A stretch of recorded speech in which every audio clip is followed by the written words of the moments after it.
Welcome everyone to another edition of Fish Report Live. My name is Craig Fissinger. And I'm Ken Francis. And we're coming to you live from the Fish Report studio here in Russia, Ohio. It is Thursday night, January 19th, 2012. And Ken, happy anniversary. I can't believe it, Craig. This is our 10th show. Our 10th show. Can you believe that? Hard to believe. You know, it's you and I are just part of this team here at Fish Report Live. We've got our SCL girls correspondent TK, who we talk to every week, and tonight we're actually welcoming a new member to the team, aren't we? We are, Craig, and can't wait to get him on the line after a while and hear what he's got to say. We'll be talking to him here shortly. All right, well, we're going to start out like we do every week with our trivia question. And Ken, you want to tell the viewers out there what the trivia question is tonight? We've got another trivia question, Craig, and again, the winner tonight will receive a Fish Report Sports Live t-shirt. So, again, feel free to Twitter us, text us, use the voice stream, social stream there on the screen, however you want to get us your answer.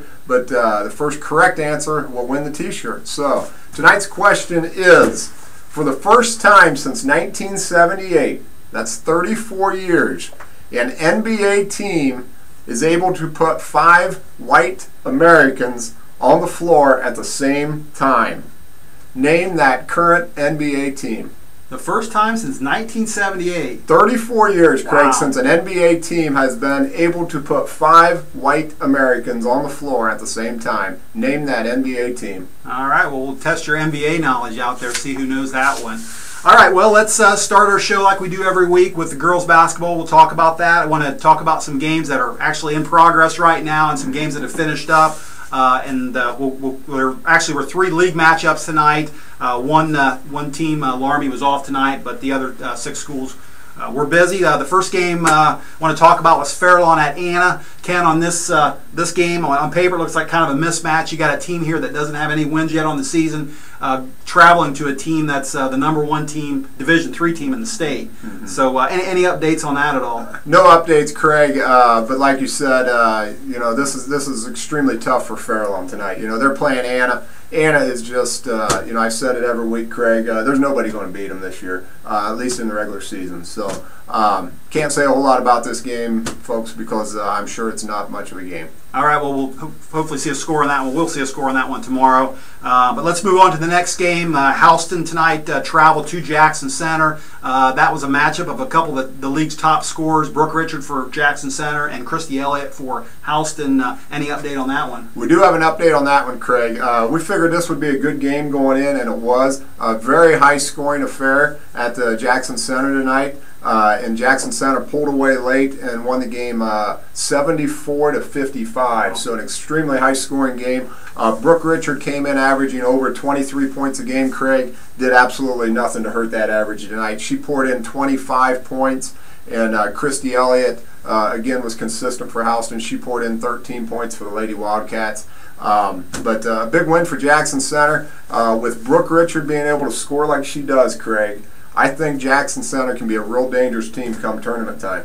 You name a team, you put a team that can put 70 points on the board on a given night, that's going to make them tough to beat. Yeah, it sure is. And they got another player on that team, too, a Foster girl that I know can score as well. So, they're not just one-dimensional. They've got a couple scorers on that team. So, and our last league game tonight was Russia at Botkins. And that's a battle between a couple of our favorite coaches there, Russia's Alan King and Botkins' Don Mack. Any update on that one? Craig, we got an update on that one, but that game is still in progress, so we do not have a final score. We're hoping to have that for you later on. Hopefully TK, our correspondent, can give that to us. The JV game went into overtime, won by Russia, so the varsity game got off to a little later start. After one quarter, Botkins was winning 16-9. And the second quarter belonged to the Raiders, though. They outscored Botkins 22-2 or that quarter, so ended up 23-8. I'm sorry, 23-18 at halftime. So Russia held Botkins to 2 points, and midway through the third quarter, it was tied at 34. So okay, all right. That was the last update we had. That's a real close one there. And actually, I saw where Scores Broadcast was supposed to be doing that game tonight. Heard that they weren't able to show up. I don't know if it was weather related or not, but the roads are a little slick out there tonight, so they might have possibly tried to make that game and then not been there. So we'll get an update on that one hopefully here shortly.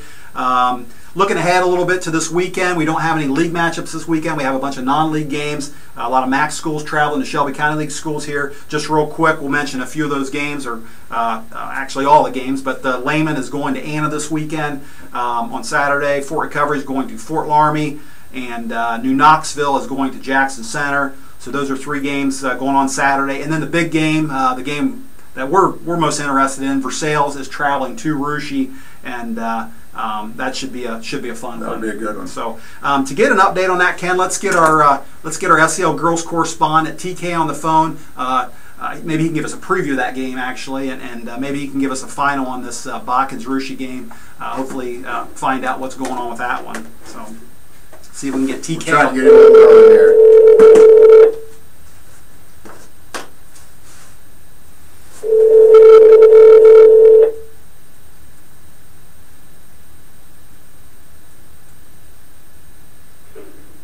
This is Tim. Leave a message. I'll get back with you.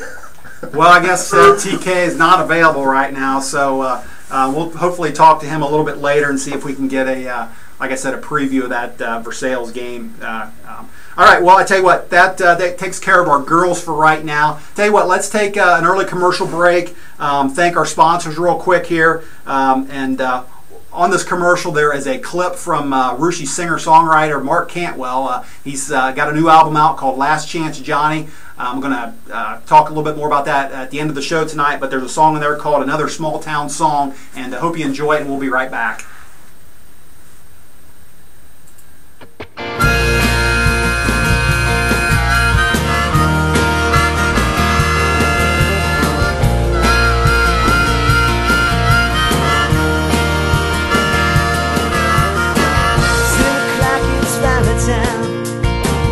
Turn off the BP sound, close the drawer and sweep the floor, change the sound and close the lock the door. Kevin's waiting in his Thunderbird, blasting down the pitiless old American girl.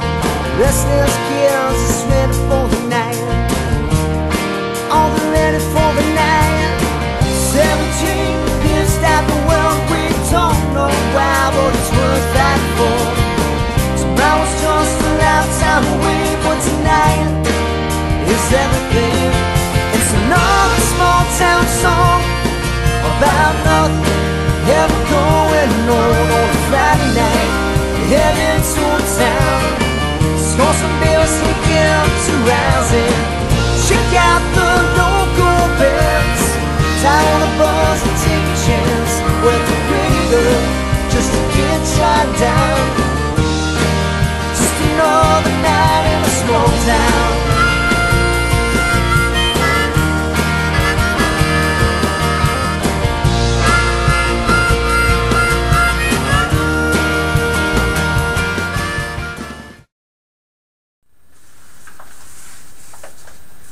All right, welcome back.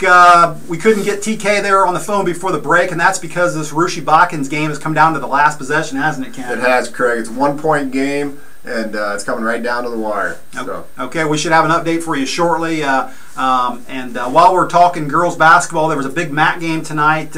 Coldwater traveled to Versailles, and Ken, do you have an update on that one? We do. Versailles ended up winning that game, Craig. They led by 6 at the half and pulled it out late in the fourth quarter. Versailles ended up winning by 8 points. So final score over there was, we don't have the final, but Versailles did get a big win in the MAC. Okay, and I know Coldwater's got a special player on that team, a freshman, Sarah Caney. I saw the box score last week in a game that they played against Greenville. She had 25 points and 7 threes. A freshman had those kind of stats. That's pretty impressive. She did, Craig, and I seen in the paper tonight she actually leads the entire area with 34 made three-pointers going into tonight's contest. She didn't do anything to hurt that tonight. She sank 19 points tonight against Versailles, so wow. I'm sure they were keying on her, but she still tallied 19. Okay. All right, and just to update our standings as much as possible here right now, the girls' standings, nothing changed as far as Anna being on top. They're at 7-0, probably 8-0 after tonight's game, so they'll stay in first place by themselves.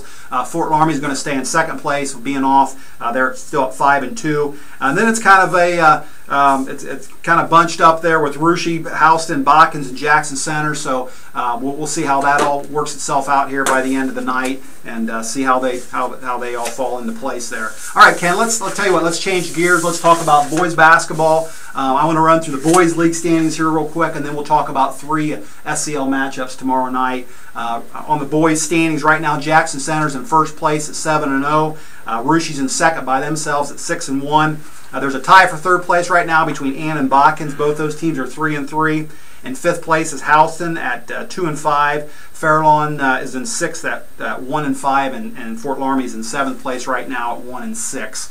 All right, like I said, 3 league games tomorrow night. Russia is off, but the first game I want to talk about is Jackson Center at Fairlawn. What's your thoughts on the Jackson Center at Fairlawn game? Well, Craig, Fairlawn's a little beat up right now, but Jackson Center's going in there. They're ranked number 4 in the state. They got a target on their back, so anytime anybody's playing Jackson Center, that other team's just going to be all jacked up. So expect Fairlawn to actually give Jackson Center some trouble last night, or some trouble tomorrow night for a while. And it's at Fairlawn. It's going to be a tough matchup for Fairlawn, but I think they'll hang tough. They'll play hard. Coach Alexander will have them ready to go. I saw in the paper tonight where Jackson's coach Scott Elkert said that being number 4 is a nice honor, but it doesn't help you get any wins, and it can actually help you lose if you don't handle it the right way. It does, Craig. Like I said, the higher ranked you are, the more teams are out to get you. Yeah, I'm sure he'll keep them sharp, though. Yeah, I'm sure he'll keep them sharp. All right, and then next game I want to talk about is Botkins is actually traveling to Houston tomorrow night. What's your thoughts on that game? This is going to be a real good matchup. Botkins is coming in 6-5. Houston is at 4-7, but has lost some really tough games. Botkins is a team to be reckoned with. They're very quick. They rebound well. They control the ball well, and I think Botkins is probably going to win this one at Houston. And look for them to continue to play well. Okay. And one note on that game: Botkins got one of their starters back. Trevor Barhorst got a high ankle sprain against Minster back on December 30th. Has been out since then. Has been cleared to play, so he'll be playing. I'm sure Botkins is looking forward to getting his services back, and can do nothing but help Botkins tomorrow night. And one last game we've got is Anna traveling to Fort Laramie, and thoughts on that one? Yeah, Craig. Anna's at 7-5. Fort Laramie's at 2-9. Uncharacteristic of the Redskins, but they did get a big win the other night over at Minster. Anna 7-5, one of the hotter teams in the area right now, Craig. I wouldn't want to be playing Anna right now. They whipped up on a good Lehman squad the other night. They beat Marion Local. They gave Jackson Center fits about a week ago. So they're led by Jay Meyer and Nick Ryer. And look for Anna to go in there and control the speed of that game. They'll pick the tempo up a little bit, and they'll try to push that game into the 50s. And Laramie's going to try to keep it in the 30s, and it's going to be a typical Anna-Laramie dogfight. Yeah. I saw where Coach Ratterman from Fort Laramie said that he thinks maybe they've turned the corner after this Minster win, and he might be right. I was really surprised by that score last week, and Minster was playing pretty well, pretty hot, and Laramie wasn't playing so well. So when I heard that Minster lost that game to Laramie, I was a little surprised. But Coach Ratterman might be right. They may be turning the corner there. So we'll find out. We'll find out. One thing's for sure is, Craig, I don't look for Laramie to get the game up into the 70s. No, that's my philosophy last week, or my theory was they needed to start running and gunning. They didn't do that, and they probably not going to work. Yeah. All right. Well, I tell you what, it's time to welcome a new member to the team tonight, Ken. We've got a new boys SCL correspondent. He goes by the name of Big Dog, and we're going to get him on the phone here and ask him some pressing questions that you and I want to ask him about SCL basketball. So. Let's get him on the phone here, and hopefully I have better luck with him than we did with TK here. Yeah. Big Dog, are you there? Yes, I am. All right, how are you this evening? I'm doing just fine. Hi, Big Dog. Ken Francis. Hey, how are you tonight? Very good. First of all, we want to welcome you to the team. And before we get started, we want to let our viewers out there know that you're not just some ordinary SCL fan out there, and you do have a little background in hoops. You mind telling the viewers exactly what your expertise is, or what your background is? All right. Well, I'm kind of probably about 30 years experience. Did basketball, volleyball, and baseball at a school here in the area. In high school, I saw both of you guys play during your heyday. Then I worked in the sports information office at UD as a student, and I've been at Wright State now for 19 years. Wow, very qualified then, very qualified. Well, then you're qualified to answer some questions for us tonight. We were just talking about the SCL matchups tomorrow night, and Jackson just continues to win and continues to be the top team in the SCL. I want to ask you, Big Dog, what makes these guys so good? Why is Jackson Center so undefeated in the league this year? I would definitely think it's their defense. I mean, they're holding teams to 38 points a game. And there's only been one team, Rouge has been the only team that's scored more than 45 against them. Mm-hmm. Okay, all right, yeah, well, they do play great defense. I want to ask you, is there a team in the SCL, or if someone does beat them in the SCL, who do you think can beat them? Well, they still have to go to Rouge and Anna here during the second round here in the league. Yeah, the thing is that Jackson's 11-0. But the teams that they've played so far have had a combined record of 46 and 65. And now the 9 games that they have left, those teams are combined 57 and 43. Interesting. And only 2 of those 9 teams have a losing record. That is interesting. That's good, Big Dog. I've got a question for you here. In tournament time, the drawing's coming around here in a couple weeks. At this time, you know, the coaches, the top seeds, are looking at the teams and they're wondering where they're going to fall. And you always worry about old Cinderella. You always worry about Cinderella and who are you sure you don't want to play maybe. You got Fort Laramie right now sitting at 2-9, probably going to get one of the worst seeds, and Fairlawn sitting at 4-8. Which one of those teams would you least like to play in the tournament? I definitely would have to say Laramie right now. They're 2-9, but they just beat Minster. And they've played Rouge, Jackson, Anna, and Bawkins all within 10 points. And then with their league schedule, you play 7 MAC teams and you play Lehman. I mean, nobody in the whole sectional plays a better schedule than that. That's true, Big Dog, and those are some good points there. Speaking of Shelby County League basketball, right now, who are your top 3 players you feel are in the Shelby County League? I think everybody would agree that Andy Horning of Jackson Center and Brandon Wilson of Rouge have been probably the top 2 players. And right now, that third one is kind of up for debate. It would probably be between Jay Meyer and Chesky Flippo of Houston. They're both averaging right around 14.5 points a game. So I would say that's your top 4. And like I said, you'd have to pick between those 2 for the third guy. Good, good. All right, those are great answers, and that answered everything we wanted to know, Big Dog. So that's all the time we got for tonight. We want to thank you for coming on. Did you have fun tonight? Oh yeah, I had a great time. Can we look forward to hearing back from you again in the weeks to come? Yeah, sure, that'd be no problem. All right, great. We'll look forward to that. Well, again, thanks for joining us tonight, Big Dog. We'll talk to you soon. All right, thanks for having me. All right. All right, ladies and gentlemen, that was Big Dog, our new boys correspondent, and like we just said, we look forward to talking to him in the weeks to come. Well, Ken, I tell you what, is there any chance we can get TK on the phone and maybe get a final from that game? You want to give it a try one more time? I'll give him a try. I'll see if we can get him going here. Like Ken said, it was coming down to the last possession. I think you said Rouge was up 1 with the ball. Correct. All right, and about 32 seconds to go, so anxious to find out how that one turned out. And anxious to get a preview on that Versailles game, too. So let's see what we got here.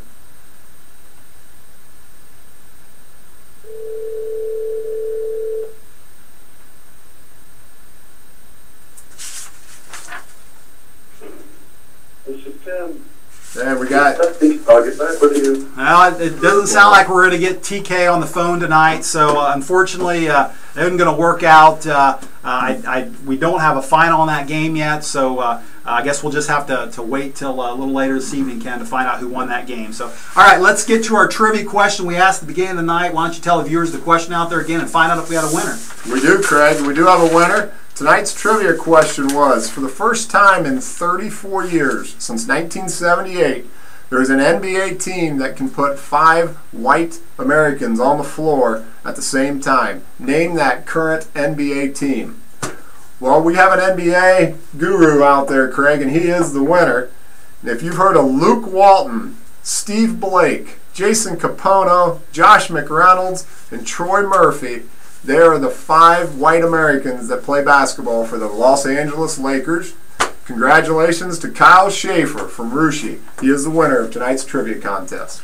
All right, Kyle, look forward to getting that T-shirt, and congratulations out there. All right, well, that does it for us tonight, Ken. Just want to say thanks to our sponsors out there. Thanks to our SEL correspondents, Big Dog and TK. Sorry we couldn't get you on there tonight. Also, special thanks to Rushie's own Mark Cantwell, whose music you heard before the show tonight and at the commercial break. And he's got his new album out, Last Chance Johnny. Go to his website, www.markcantwell.com, and you can pick it up there. And if you want to send us any comments about the show, you can always send us an email to contact us at fishreportonline.com. So, all right, thanks for tuning in, everyone. If you're heading to any tomorrow night's games, be careful on the roads here. They're supposed to be slick out there. And for Ken Francis, I'm Craig Fissinger saying good night, everyone. See you next week. You guys didn't do me.